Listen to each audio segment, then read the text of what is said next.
इसमें capital budgeting का method पढ़ने वाले हैं इस वीडियो में।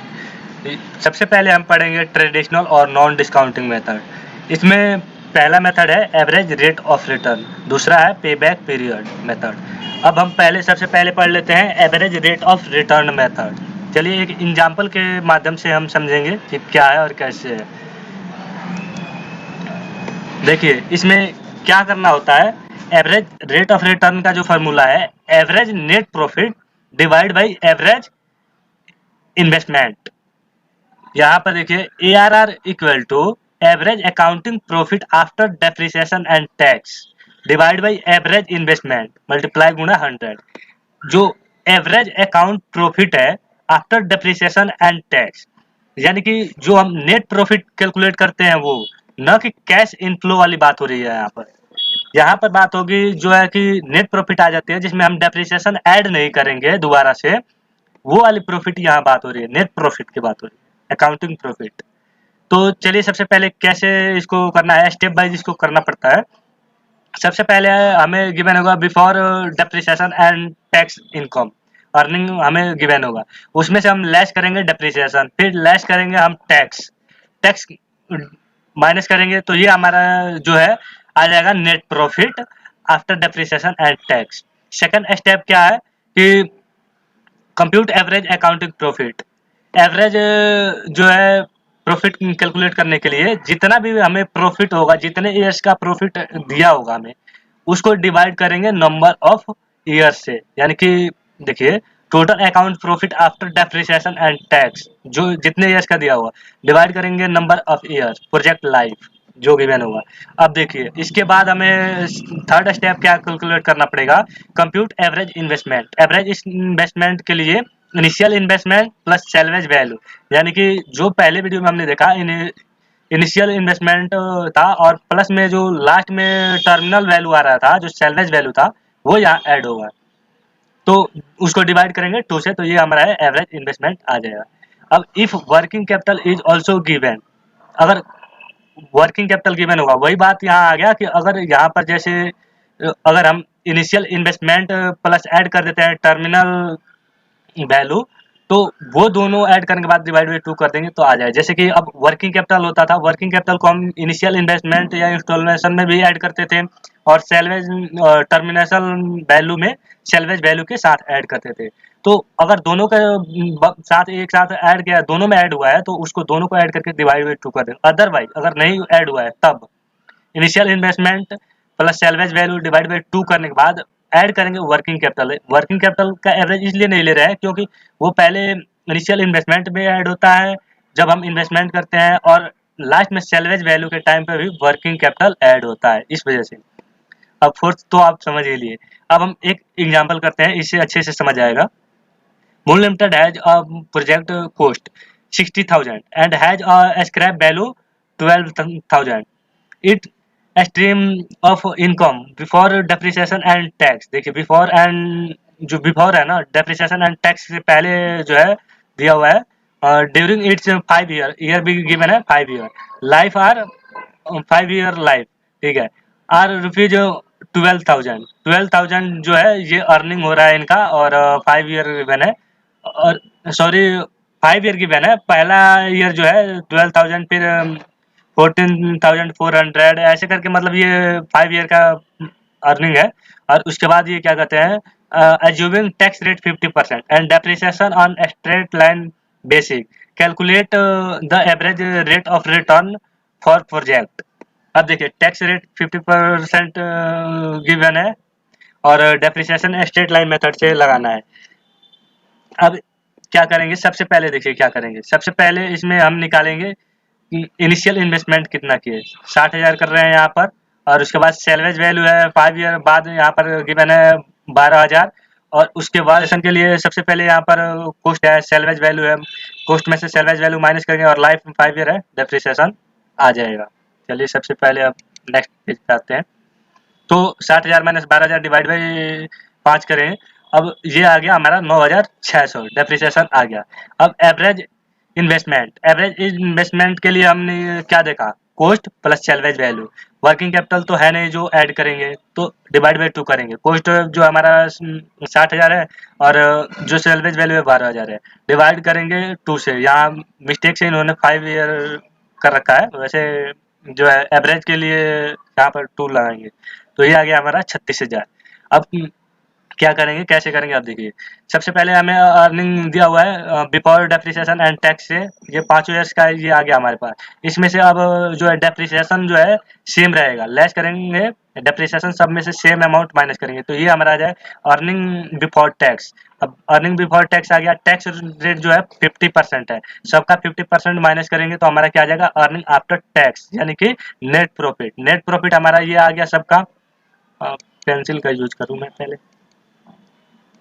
ये देखिए जो ये हमारा सबका आ गया नेट प्रॉफिट, अर्निंग आफ्टर। अब इनको सबको ऐड करेंगे, डिवाइड करेंगे, कितने हैं, 5 ईयर है, अब डिवाइड करेंगे 5 से, तो ये हमारा आ जाएगा एवरेज प्रॉफिट। और फार्मूला क्या कहता है कि average profit after depreciation and tax divide by average investment. Average investment हमने यहाँ निकाल लिया 36,000, और उसके बाद से जो है यहाँ पर हमारा क्या आ गया, यहाँ पर हमारा आ गया है average profit, average net profit आ गया। अब इसको फार्मूला में पुट करेंगे, 3,840 ये आया, 3,840 डिवाइड बाई करेंगे एवरेज इन्वेस्टमेंट जो है 36,000 मल्टीप्लाई गुणा 100, ये हमारा जो है ARR आ गया 6.40 परसेंटेज, मल्टीप्लाई 100 से करें परसेंटेज आ गया, ये हमारा आंसर आ गया।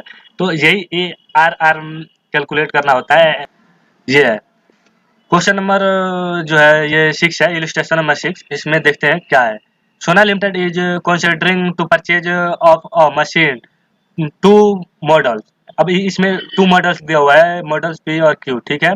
और उसके बाद से है कि models, 2 models of machine are available P and Q, the cost of each model is ₹19,000। अब ₹19,000 है, ये दोनों का जो है कॉस्ट है, सेम ही कॉस्ट है, ये लीजिए कॉस्ट है 90,000। Each machine has an expected life 5 year, दोनों का है जो 5 ईयर है। Net profit before tax during the expected life of machine are given. क्या है, नेट प्रॉफिट है बिफोर टैक्स, बिफोर टैक्स हमें गिवन है, यानी कि डेप्रिसिएशन की बाद की बात हो रही है। अब देखिए क्या करेंगे इसके लिए, हम सबसे पहले ये जो है ईयर वाइज आपको जो है यहाँ पर नेट प्रॉफिट गिवन है बिफोर टैक्स, टैक्स से पहले डेप्रिसिएशन, इसका मतलब कि डेप्रिसिएशन की बाद की बात हो रही है। अब टैक्स रेट कितना है, टैक्स रेट 40% है, and depreciation charge basic straight line method using return on investment method, यानी कि ARR method, average rate of return method का दूसरा ही है कि रिटर्न ऑन इन्वेस्टमेंट मेथड। अब इसका क्या है, certain which of the alternative will be more profitable.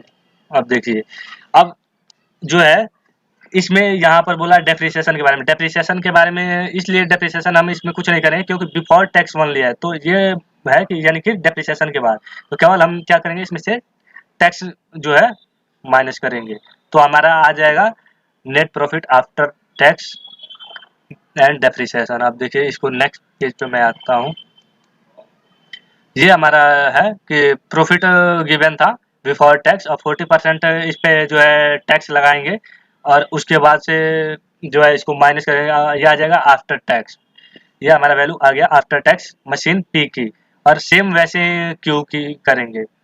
अब देखिए यहाँ पर P का था और Q का था, दोनों का अलग अलग हम टैक्स माइनस करके निकालेंगे, तो ये जो हमारा है प्रॉफिट आफ्टर टैक्स टोटल ये आ गया हमारा, यहाँ पर एक का आ गया 63,000, एक का आ गया 48,000, सॉरी 64,800, एक का ये है और दूसरे का ये आ गया। अब जो है दोनों का नेट प्रॉफिट हमें पता चल गया है, ईयर कितने हैं, 5 ईयर्स हैं, तो 5 से डिवाइड करेंगे दोनों को, दोनों का एवरेज प्रॉफिट आ जाएगा। तो लीजिए अब चलते हैं नेक्स्ट पेज पे, मशीन P की जो है अब एवरेज इन्वेस्टमेंट निकालते हैं। एवरेज इन्वेस्टमेंट के लिए देखिए इसमें क्वेश्चन में गिवन था, दोनों का कॉस्ट सेम है, और उसके बाद से इसमें कहीं भी मेंशन नहीं है कि स्क्रैप वैल्यू क्या है।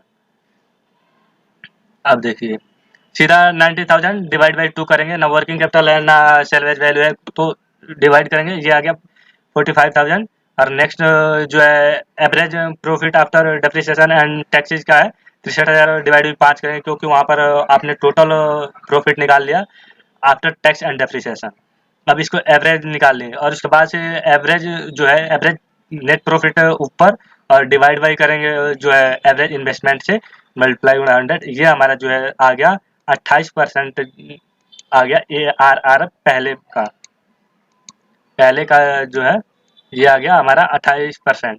और मशीन क्यू का देखिए सेम ऐसे ही करेंगे, एवरेज लेंगे इन्वेस्टमेंट का, सेम उतना ही आ जाएगा, क्यों कुछ है नहीं। और बाकी एवरेज प्रॉफिट जो टोटल हमारा नेट प्रॉफिट आया था उसका एवरेज निकालेंगे 5 ईयर से डिवाइड करेंगे, ये हमारा आ गया net profit, average net profit after tax and depreciation.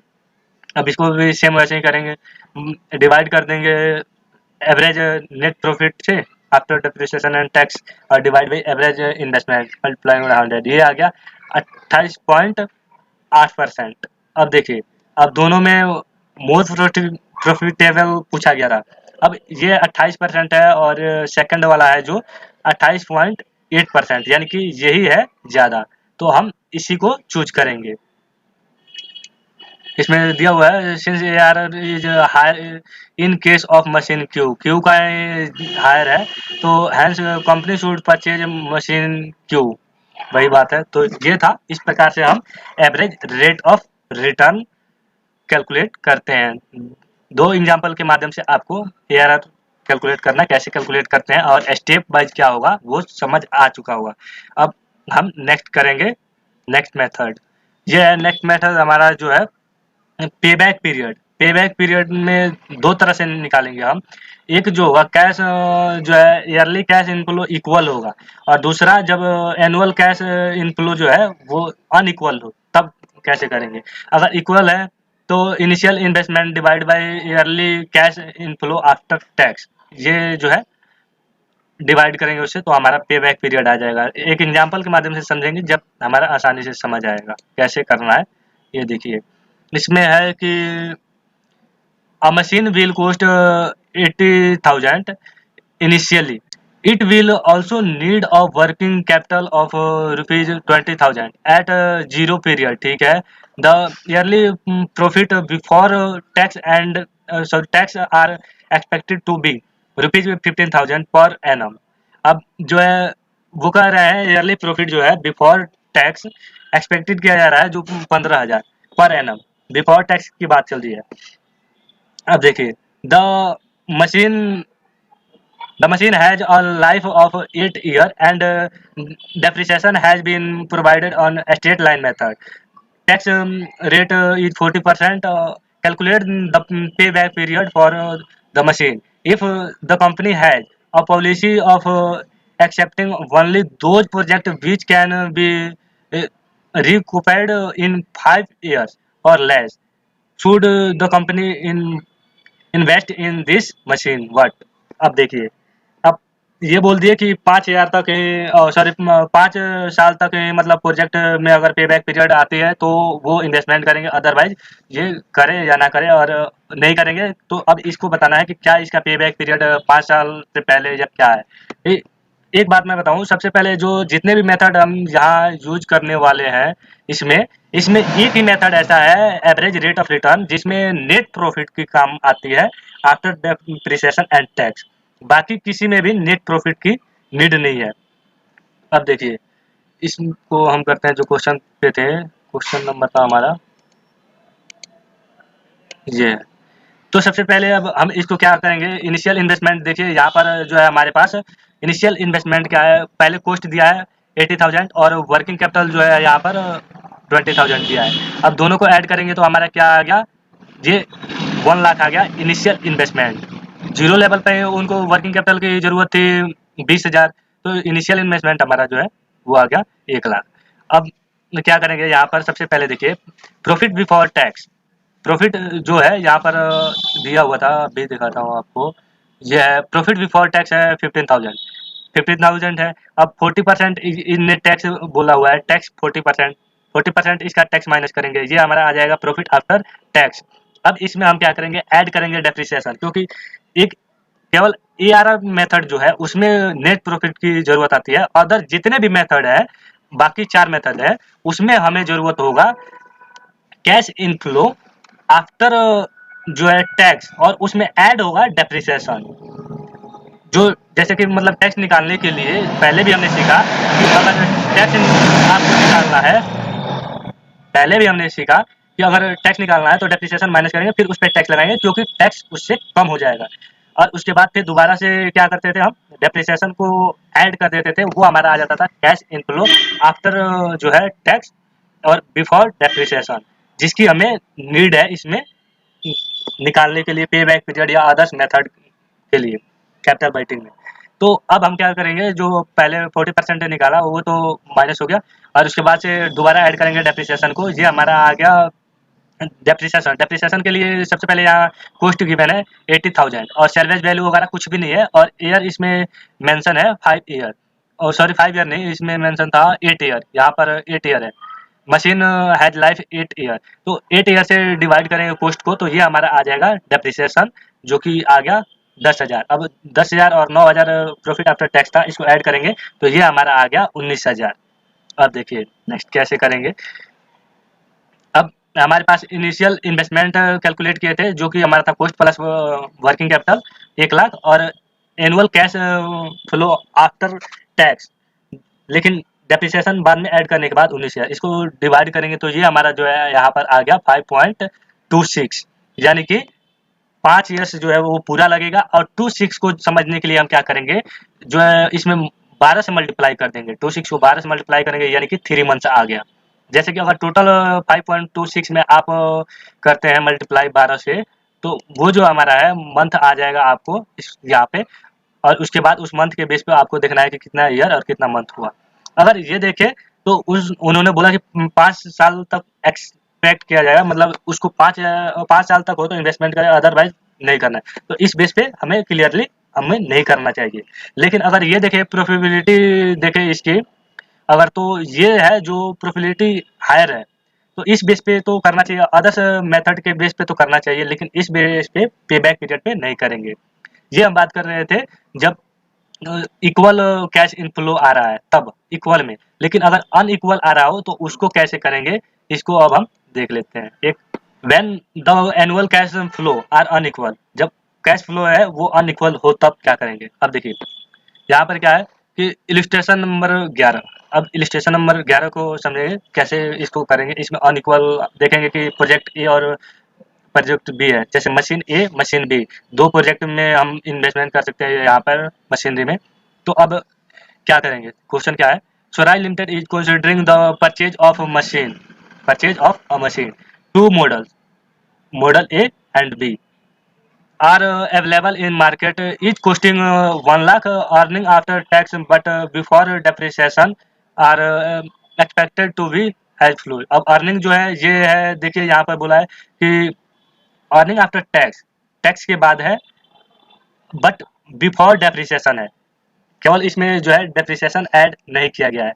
और ये दोनों का अलग अलग अर्निंग दिया हुआ है, और जो है कॉस्टिंग 1,00,000 है। अब कैसे हम कैलकुलेट करेंगे, इसमें बोला गया है evaluate the two alternative according to the pay back period method. चलिए अब हम इसको सोल्यूशन करते हैं। सबसे पहले ईयर वाइज दोनों का हम मेंशन कर लेंगे।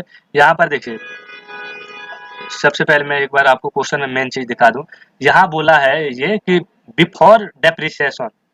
अब हमें क्या चाहिए, एक मेथड को छोड़कर, एआरआर को छोड़कर किसी भी मेथड में हमें कैश फ्लो की अमाउंट जो है वो अर्निंग है वो चाहिए टैक्स के बाद, प्लस उसमें ऐड डेप्रिसिएशन। क्या करेंगे कि इसको जो है सबसे पहले कॉम्प्लिकेटिव इसका करेंगे। जैसे वैसे तो डेप्रिसिएशन यहाँ पर जो है पहले डेप्रिसिएशन ऐड उन्होंने बाद में नहीं किया है, लेकिन उसको ऐड करना चाहिए था। यहाँ पर ऐड करने के बाद जो है हम निकालते हैं, तो जो हमारे पास कैश फ्लो आफ्टर टैक्स दिया है इसको कम्युनिकेटिव निकालेंगे। जैसे 20,000 का 20,000 हो गया, 20 में फिर 30,000 जोड़ के 50,000, 50,000 में फिर 40,000, 90,000 ऐसे करके निकालेंगे। दोनों का सेम सेम निकालेंगे। उसके बाद जो हमारा क्वेश्चन में कॉस्ट है वो है हमारा 1,00,000। 1,00,000 कब तक हमारा मिलेगा, वही पे बैक पीरियड होगा।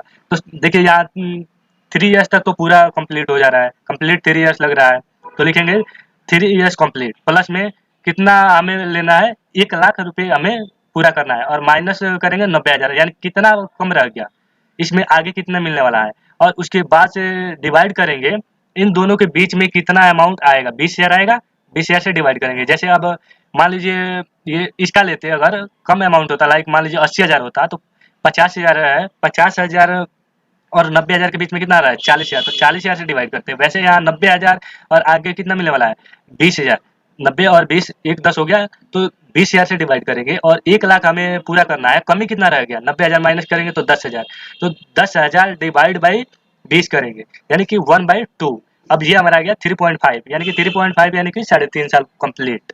तो इस प्रकार से जो है ए में ये लगेगा, और बी में देखिए क्या है, इसमें जो है इसमें भी 3 इयर्स कंप्लीट लग रहा है। अब नेक्स्ट जो है सेम वैसे इसमें भी 1,10,000 आने वाला है। तो इसमें क्या है, अब पहले था यहाँ पर 90,000 कंप्लीट हो जा रहा था 3 में, और यहाँ पर 3 में कितना कंप्लीट हो रहा है, 80,000, यानी अभी 20,000 बाकी रह रहा है। तो 1,00,000 माइनस 80,000, 20,000 आ जाएगा, 20,000 डिवाइड बाई 30,000। यहाँ 30,000 कैसे हुआ, क्योंकि अब 80 के बाद 1,10,000, यानी दोनों के बीच में कितना आने वाला है, 1,00,000 और सॉरी 30,000, तो 30,000 से डिवाइड करेंगे, जितना मिलने वाला होगा इनके बीच में उससे डिवाइड करना है।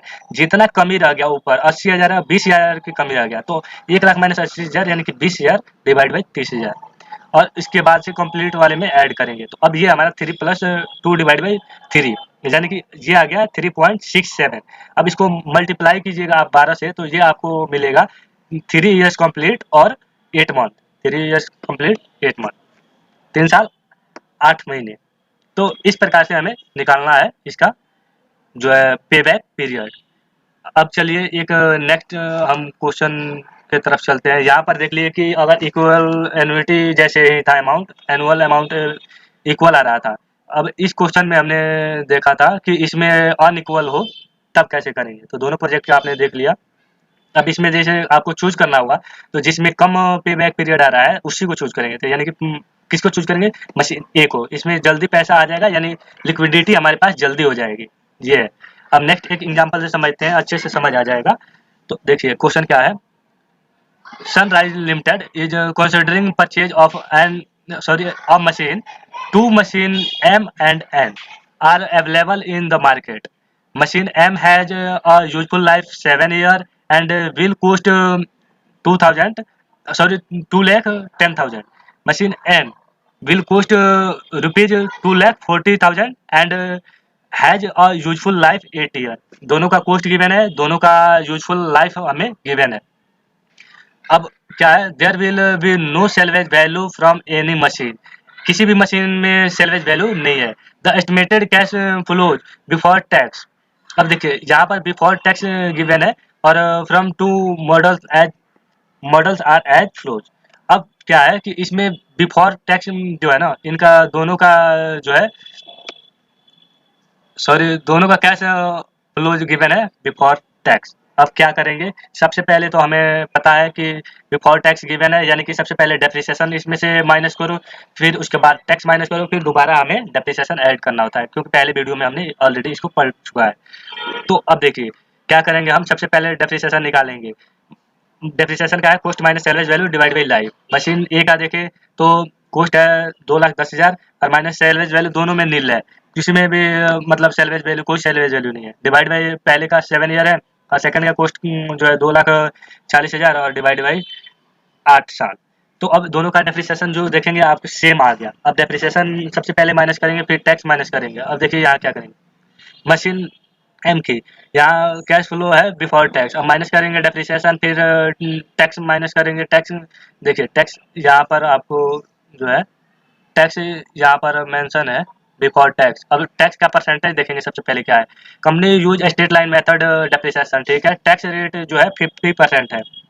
अब ये बोला है विच machine should be select on the basis of पे बैक पीरियड, पे बैक पीरियड के बेस पे हमें कौन सा मशीन जो है सिलेक्ट करना चाहिए, ये बताना है। तो 50% है, डेप्रिसिएशन हमने देख लिया, और उसके बाद से डेप्रिसिएशन माइनस किया, उसके बाद टैक्स 50% माइनस करना है। अब ये आ गया हमारा, जैसे डेप्रिसिएशन घटा है तो ये हमारा आ गया बिफोर टैक्स, और उसके बाद 50% इसका जो है टैक्स घटा दिए, ये आ गया हमारा अर्निंग आफ्टर टैक्स। फिर डेप्रिसिएशन ऐड करेंगे, जितना हमने डेप्रिसिएशन यहाँ माइनस किया हुआ है वो दोबारा से अब यहाँ ऐड करेंगे। अब इसका जो है ये हमारा आ गया कैश फ्लो आफ्टर टैक्स, लेकिन जो बाद में डेप्रिसिएशन ऐड करते हैं उससे ये पहले है, और सॉरी वो ऐड करने के बाद है। अब क्या करेंगे, इसका कम्युनिकेटिव निकालेंगे, फिर पहले वाला सेम हो गया, अब इसमें दूसरे वाले को ऐड करो, फिर इसमें तीसरे वाले को ऐड करके ये कम्युनिकेटिव निकालेंगे, और इस प्रकार से हम जो है इसका पूरा कम्युनिकेटिव निकाल लेंगे। अब उसके बाद देखिए नेक्स्ट क्या करेंगे, इसको नेक्स्ट का भी सेम ऐसे ही कर लेंगे जैसे हम पहले वाले के डेप्रिसिएशन घटाएंगे, उसके बाद जो है ये आ जाएगा अर्निंग बिफोर टैक्स, और टैक्स घटाएंगे, फिर सेम वैसे ही करेंगे। अब पे बैक पीरियड के लिए क्या है, अब देखिए सबसे पहले हम मशीन जो है मशीन एम की पे बैक पीरियड देख लेते हैं। क्या करेंगे, पे बैक पीरियड हमें पता है कि यहाँ पर जो है इसका कॉस्ट कितना है, कॉस्ट इसका जो है ये देखिए यहाँ पर कॉस्ट है एम का 2,10,000, 2,10,000। अब देखिएगा आप कितने में आ रहा है, 2,10,000 यहाँ पर जो है 5th ईयर पूरा लग रहा है, और 6th ईयर में आकर के उसका पूरा होगा। तो 2,29,000 है, ये 6th में है, 1,84,000 जो है अगर 6th ईयर का देखें तो ज़्यादा हो जा रहा है, और 5th ईयर का देखें तो 5th ईयर पूरा ले रहा है, और 6th ईयर में जा करके कुछ टाइम बाकी रह रहा है। तो अब देखिए कैसे करेंगे, अब नीचे आइए, यहाँ पर देखिए 5 ईयर तो आपको पता चल रहा है कंप्लीट लग रहा है, फिर उसके बाद से 2,10,000 माइनस करेंगे जो उसके पहले 5 ईयर में मिल रहा है उसको, बाकी जितना आया वो ऊपर हो गया, और डिवाइड बाई, अब देखिए कितना इसका डिफरेंस है।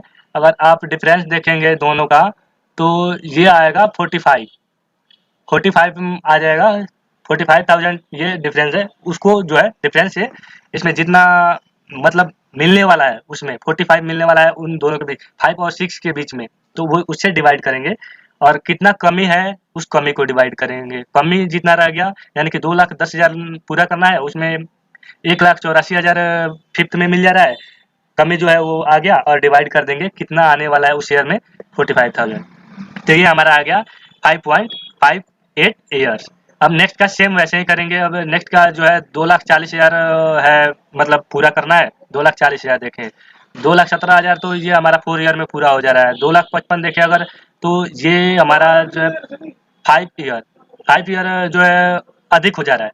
तो 2,40,000 के लिए हम 4 ईयर कंप्लीट लेंगे, और 4 ईयर कंप्लीट प्लस में करेंगे हम 2,40,000 माइनस 2,17,500, और डिवाइड बाई करेंगे इनके बीच में जितना डिफरेंस है, यानी 37,500, यानी कि उतना अमाउंट उस ईयर में मिलने वाला है। तो अब देखेंगे कि 4 ईयर प्लस 22,500 डिवाइड बाई 37,500, ये हमारा आ गया 4.6 ईयर। अब ये देखें तो जो मशीन एन है उसकी जो है पे बैक पीरियड कम है, यानी कि ये 4.6 ईयर में ही आ जा रहा है, यानी 4.6 मल्टीप्लाई गुणा 12 कीजिएगा, ये टोटल मंथ में आपको आ जाएगा। लेकिन जो है एम वाला है, एम वाला 5.5 आ रहा है, इसका ज़्यादा है, तो इसके अपेक्षा हमें मशीन एन को सिलेक्ट करना चाहिए। Since pay back period machine N is less than machine M, so machine N should be purchase. तो कंपनी को जो है मशीन एन परचेज करना चाहिए, क्योंकि जल्दी इसमें पैसा उसका वापस आ जाएगा। तो ये था नेट, सॉरी, ये था कैपिटल बाइटिंग का मेथड, और इसमें हमने पहला मेथड जो है नॉन डिस्काउंटिंग मेथड का दोनों पार्ट कर लिया, average rate of return and पे बैक पीरियड। अब नेक्स्ट वीडियो में हम करेंगे डिस्काउंटिंग कैश फ्लो मेथड, उसमें पढ़ेंगे net present value method, probability index method, और internal rate of return method. तो अगर ये वीडियो आपको अच्छी लगी, अगर कुछ सीखने को मिला, तो इस वीडियो को लाइक, सब्सक्राइब, शेयर करना बिल्कुल भी ना मिलते हैं नेक्स्ट वीडियो में। तब तक के लिए जय हिंद, जय भारत।